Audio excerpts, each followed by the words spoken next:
Welcome to Conversations. I'm Muqtadar Khan, your host, and today I'm going to give you an update about the state of the war in with Iran. There are many new developments and escalations, and I'm going to give you a briefing on that. And I also will talk to you about an article I wrote, and I will give you a lowdown about what is in that article, really. So, welcome to Conversations and Eid Mubarak to all of you. I think that the best way to celebrate Eid is to publish two articles in one day. So today I had two articles and I want to share them very briefly with you. If I remember, I will post the links in the video description. Otherwise, I will post them in the community post for the channels. So the first article that was published early this morning was in the Diplomat. The title is Silence Can Be an Epic Folly, a response to Shashi Tharoor. So Shashi Tharoor wrote an article in the Indian Express in which he defended the Modi government's silence on the Iran war in general. Modi has not condemned either the US or Israel for attacking Iran, which is a violation of international law. They did not express condolences until 5-6 days after the assassination of Ayatollah Ali Khamenei. And so there are others, they kept quiet when the school was killed and over 170 young women and children were killed by an Israeli attack. And in India has kept quiet on many things, has been silent on the genocide in Gaza, and so on and so forth. So basically, a lot of people are being very critical of Prime Minister Modi, saying that the man is silent because he's afraid of Donald Trump, and so he has surrendered to Donald Trump and the Israelis. So Modi now, so now Mr. Shashi Tharoor, who should be the voice of the opposition, has now become the publicist for the ruling party and wrote a piece in the Indian Express saying that it is responsible statecraft. I mean, it's unbelievable. It's like applying for a job. So I did a point by point rebuttal of Shashi Tharoor's article. You can take a look at it in the Diplomat. It says silence can be an epic folly. I'm punning on epic fury. And then I wrote an article which I will be talking about today. This was published in the afternoon in the Middle East Policy Council, a very prominent think tank and research institution in Washington, D.C. It is perhaps the most respected research institution here in the Washington, D.C., who publish a very important journal called Middle East Policy Journal. And the title of the article there is Gaming the Endgame, Possible Scenarios in the Iran War. So what I did in this article is basically I identified four possible war scenarios with Iran and also speculated or imagined what possible ends could take place. Uh, so this is an exercise in net assessment development. This is a very important exercise in strategy, etc. So these are the two articles that I will talk about that. But let me give you a little bit of an update of what has happened. Three or four very important things have happened. Number one is the Iranians claim that they have shot an F-35. They claim that they have shot it down. They shot down an Israeli F-35, but the Americans are saying no. You have hit an American F-35, which landed safely, and the pilot survived. And the Americans are claiming that basically the F-35 was damaged, and it'll be repaired soon. It's like the five jet fueling planes which were attacked in Saudi Arabia. Four had minor damage, one had serious damage, but four of them have been quickly repaired and they have got back into the action. So that is one development. The Iranians, after taking a battering for 20 days, still seem to have some anti-aircraft or air defense capability left, that they were able to hit one F-35. But the second thing that has happened, which is very significant, is that Iran, in retaliation to American and Israeli attacks on its PARs, its gas reserves, uh, uh, retaliated in a very aggressive and angry fashion, lashed out, and hit the gas supplies of Qatar, which are quite adjacent. And the city is called Ras Lafan. And it is reported that uh, they have damaged 17% of Qatari oil capacity or gas capacity. They have perpetrated when what Iran has done to Qatar has caused close to $20 billion a year loss, and it could take 3 to 5 years for it to basically repair all the damage that Iran has caused to Qatar. So it's going to lose 20 to $30 billion a year for the next 3 to 5 years. So can you imagine the negative growth of Qatari GDP? Qatar is a very small country. I think Qatar's GDP is less than $250, I think, $1 billion. Qatar GDP for 2025 was $222 billion. So what they have done is destroyed 10% of Qatari GDP for the next 3 years. That's stunning. And if countries diversify Qatari clients, there's no guarantee that they will come back to Qatar 3 to 5 years from now. So this is one, I think, besides all the damage that Israel and America have done to Iran, I think this is perhaps the most damaging thing that Iran has done in this war. And the third interesting development, or worrying development, let's put it that way. I'm always thinking as an analyst, as a scholar, and sometimes I forget the human side of it, is this that the Department of Defense has requested $200 billion extra. They're asking for 20% of the annual defense budget. The amount of money that they expect to spend in this war is would be the third biggest budget in the world. It is more than double of India's entire military defense budget for 1 year. India spends about $80 billion a year. This is $200 billion is what the Department of Defense has acted. And I'm sure when the bill is eventually passed into Congress, you will see that a lot of that money, there will be a lot of it also going to Israel, because Israel is our boss. But anyway, what it also sort of signals is that perhaps Donald Trump is going to do uh, uh, is going to double down on his stupidity of going to this war, and he's probably considering ground action in some way. Which means that he's probably thinking of capturing some cities. I don't know what the plan is. Why do they need so much money? So far, in the last 20 days, the United States has spent about $20 billion. So they are spending roughly $1 billion a day. So even if they fight for next 2 months, that will be only $60 billion. So the total will be just $80 billion for a war that lasts two months and 20 days. So why are they asking for $200 billion? Do they expect to be in action for like 6, 7 months? I find that very troubling.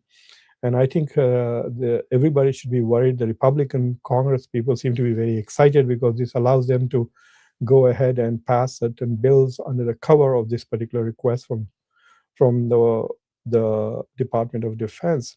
They're not answering any questions about ground troops. They are saying we are keeping all options open and we are not going to signal what our intentions are. But asking for $200 billion is a very good signal that they are planning something big, and which means that American taxpayers are going to pay a heavy price, $220 billion for this war, and whatever we give to Israel afterwards to rebuild Israel and replenish its defense and whatever. If it loses any jets, we will give it to them free, and so on and so forth. So you can expect like this wars could cost $300 billion. So these are the new developments that I wanted to share with you, besides the fact that Donald Trump, as it usual, put foot in his mouth and insulted the Japanese prime minister on her face. It was ridiculous when a reporter asked him uh, about the Strait of Hormuz. He said, "Look, we're not going to we're not going to ruin our surprise." Like he said, "Why didn't you share with Japan that you were going to attack Iran?"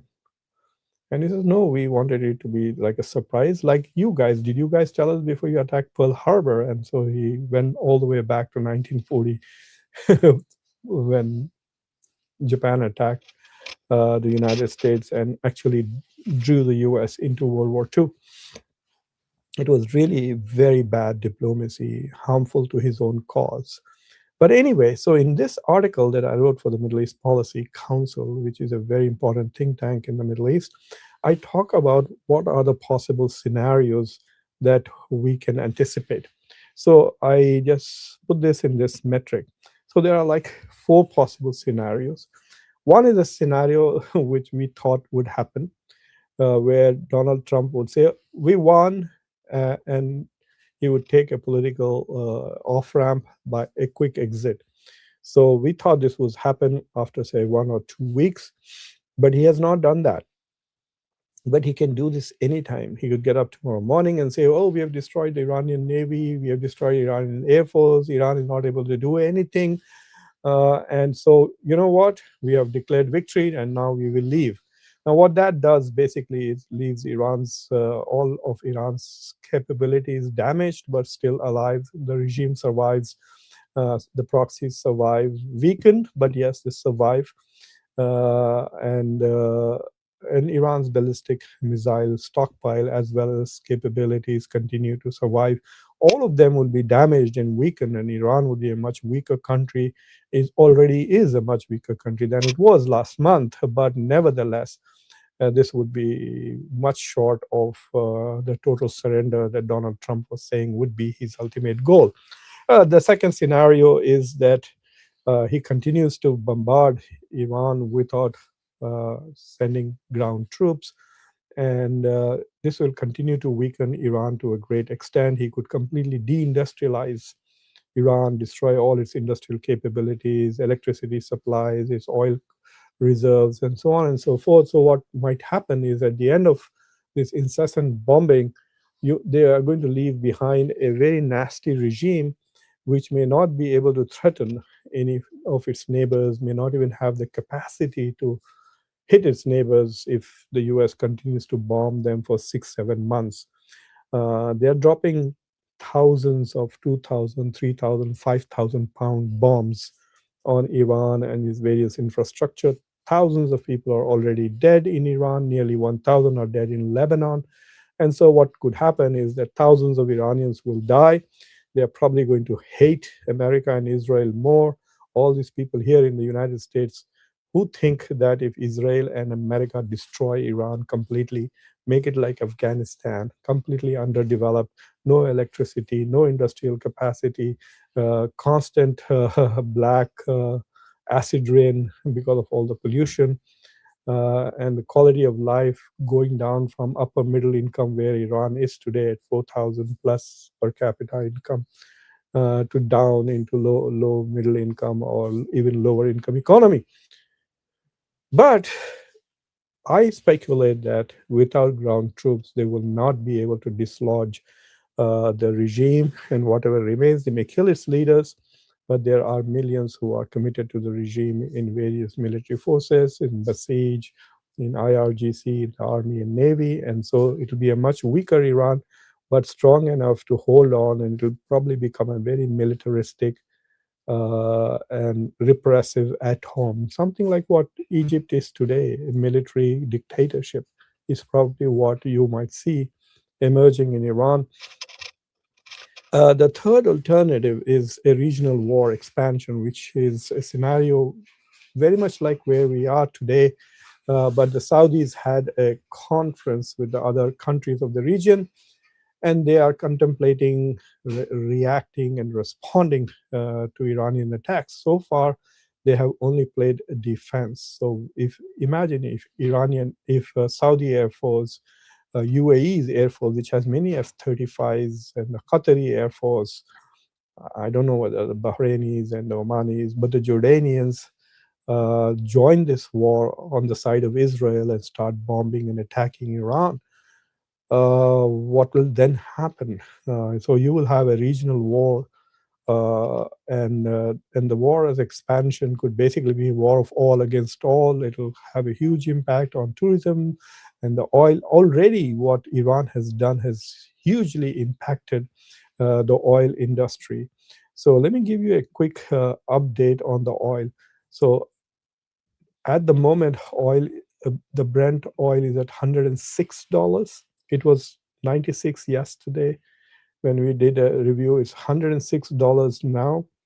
By the way, for those of you who are watching from India, the Indian rupee has now hit a historical high. It just surpassed 94 rupees to the dollar. At the beginning of this war, it was around 89, 91, 92, around that. So it's dropped by more than 2 to 3%. And the same is happening to other countries. The Chinese are remaining stable, the Japanese are remaining. I actually will do a separate show on what is happening to the global currencies as a result of this. In fact, the bad news for Indians is that because of this war, the dollar has been falling down too. So the dollar has experienced some depreciation. Now, the Indian rupee is falling further and further below for the dollar. And while the dollar is going, so it's like a double fall for the Indian rupee. So they are suffering terribly as a result of that. And you will see that ultimately, if this war continues, like Donald Trump is asking for $200 billion, and if the war continues for a year or so, then I think the entire global economy will be in a recession, including the United States. Already today, while we were coming back from prayer, we were looking at gas prices, and it's gone over 370. And I remember filling our tank up, my wife's car's tank up before the war started. And here in Delaware, it was at $2.90 some cents per gallon. Now it is $3.70 per gallon. That's a pretty hike. So imagine 80 cents on 290, close to 30% increase in the price of gas. Now, the fourth option that I speculate in this article is ground invasion and occupation. Now, this, honestly, I think the Trump administration has to be completely mad, completely stupid and mad to take this option. Remember how the United States struggled to control Fallujah for like months and months and months. Thousands of American troops died in Iraq, and they could never achieve the political goals that they sought after several years of occupation and intense warfare and insurgency, etc. And Iran is like 4 times bigger than Iraq, both in population and size. The size of Iran is so huge, it is half the size of India, even though its population is less than 100 million, it's 92 million. So, in order to occupy Iran, the whole country, I think the United States will have to take 1 million or more troops there. I don't think the US has an army big enough to occupy all of Iran and subdue it by pressure. Of course, there are idiots and fools, crazy nutcases here in Washington who think that, oh, the public is going to rise up. You're killing their family members, you're killing their relatives, you're killing their city members, you're killing their country members, you're destroying the infrastructure of that country, you're bombing it, you're ruining their environment, and then you think they will stand with you. I mean, you have to be profoundly stupid to think that there will be a lot of militias. Yes, the government could fragment and there could be civil war inside Iran as a result of this. So what can the US do? It will be Iraq all over again. The US, I think, will, if the US sends in like 400,000 troops. Netanyahu is demanding that, and you know what American presidents and American political leaders do. Every time Netanyahu says jump, all they say is, how high, sir? And he's going to say, jump into Iran, and they're going to say, sure, and they're going to go in. That's why they need $200 billion, I think. If they go in, the best case scenario for them would be to capture the city of Tehran and install this stupid Pahlavi, this clown, this Israeli puppet as the mayor of Tehran. He's not going to govern all of Iran. And there will be insurgencies and gangs all around Iran, going around like Iraq, fighting Americans. Who knows, even ISIS and Al Qaeda from Afghanistan might come back to Iran to kill American soldiers because you will be putting them in the harm's way. Iran would love this, would love to have a few thousand Americans in their border. Right now, they're trying to hit them in other places. But once they land, they'll say, wow, welcome, come on here.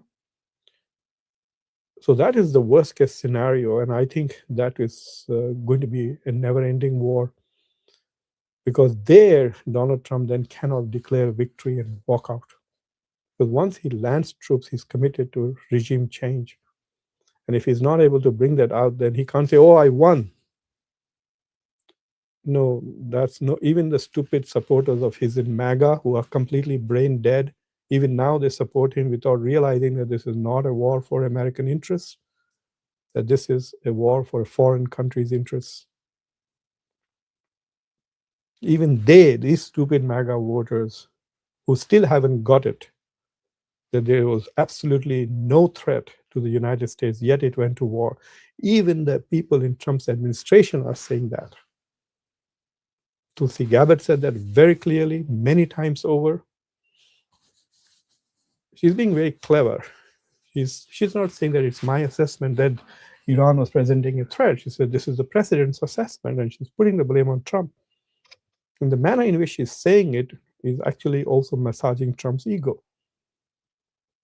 But Joe Kent, the director of National Counterterrorism Center, who resigned about 2 days ago, he says very clearly that there was no imminent threat to the United States. We are doing this war under Israeli pressure and the pressure of the Israeli lobby.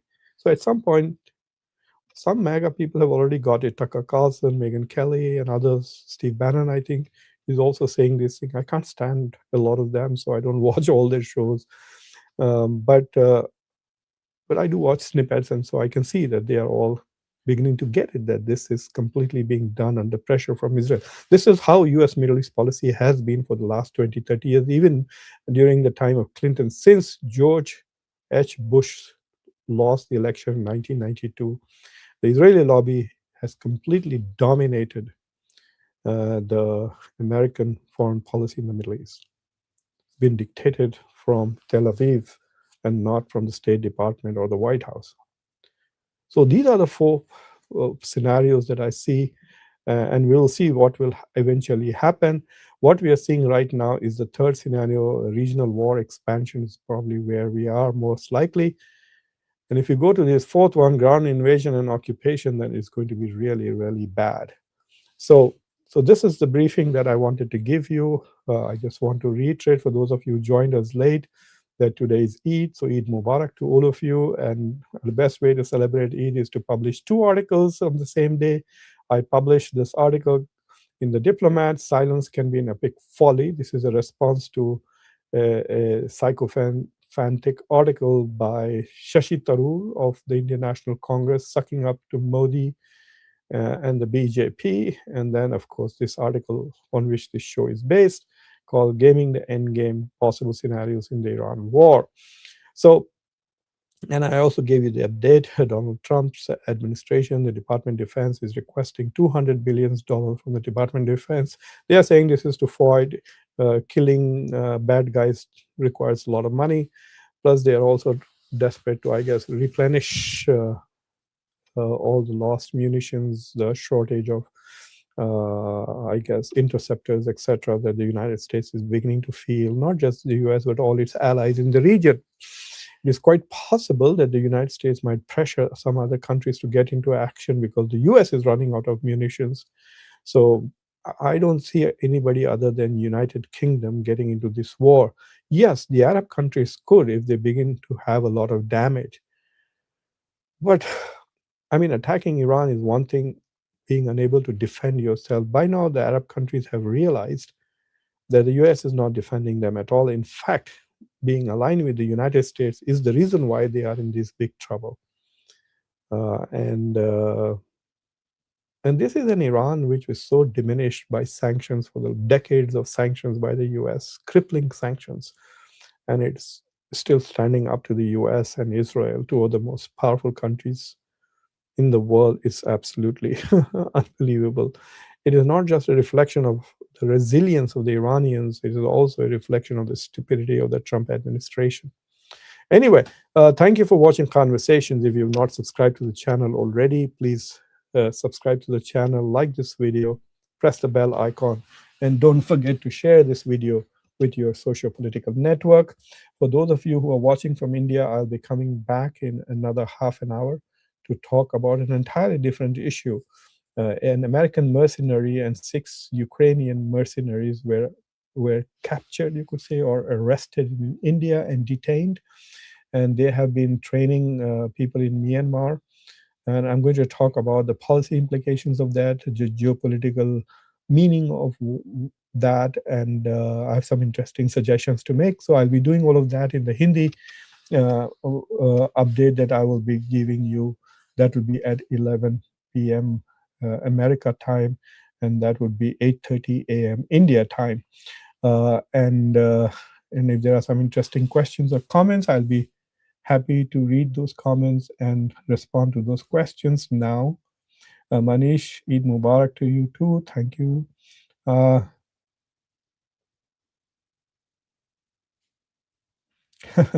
Thank you very much for interesting comments. Yeah, India is all about Durandar. They're just like India is into. There's a movie there which makes India look like a major world power, makes Raw look very sophisticated. In reality, it's the opposite. Many of Raw's operations have failed. Operation Sindoor was not as successful as India wanted to. India had been threatening to take Gilgit-Baltistan from Pakistan at its first opportunity. So they got an opportunity. They had a war. They could have taken Azad Kashmir, or POK as it's called in India, and but various other territories that Pakistan occupied, but they did nothing. So in reality, India is not able to achieve any major geopolitical or military victories. So they are kind of, the whole country is going on a wet dream by watching this movie Dhurandhar, which is extremely violent and makes Pakistanis look very bad and Indians look very great, especially India's intelligence agency. Even though I did a review of Dhurandhar 1, take a look at it, in which I was surprised to see it appears that the weapons used by terrorists on the Mumbai attack were provided by an agent of Raw. So that's the kind of narrative. It also showed how stupid the agents, Indian intelligence was at it, even though they were given a date when the Mumbai attacks were going to happen. Just because the terrorists changed the date, they relaxed, and so they failed to defend an attack. So actually, Dhurendra makes Pakistanis look very violent. It makes Indians look very incompetent. But still, the movie was successful, and apparently, India is right now gripped in a patriotic and nationalistic fever. And since they are not getting this, in reality, the Prime Minister Indian Modi's become mum. He's not able to open his mouth. He's so scared of Donald Trump. So whatever Trump does, he has abandoned all principles of his own. He doesn't even say things he said 2 years ago, like this is not an era of war. For him, this is an era of shut up and don't challenge Donald Trump. So in reality, India surrendered. They call the Prime Minister of India now Narendra surrender. That is India's reality. So because Narendra surrenders, Durender shines. So in fiction, India is shining. So that's the thing with the movie Durender and its obsession in India. Anyway, there is, of course, Akhil Sheikh. Welcome. What is the deal with Benjamin Netanyahu? Some people say he's dead and injured. Not really. Uh, it would have been out. There would have been transition. Iranians acknowledged immediately that Khamenei was dead, Larijani was dead, and they moved on to the next. So most countries would do that. If he died, there would be a funeral. Probably Trump would travel. A lot of American leaders would go to pay homage to the dead Netanyahu. So there would be a big show, and Israel would try to gain sympathy, etc. Anyway, so there aren't any more questions. So thank you for watching, and I'll see you in half an hour in a different language on a different topic. Bye.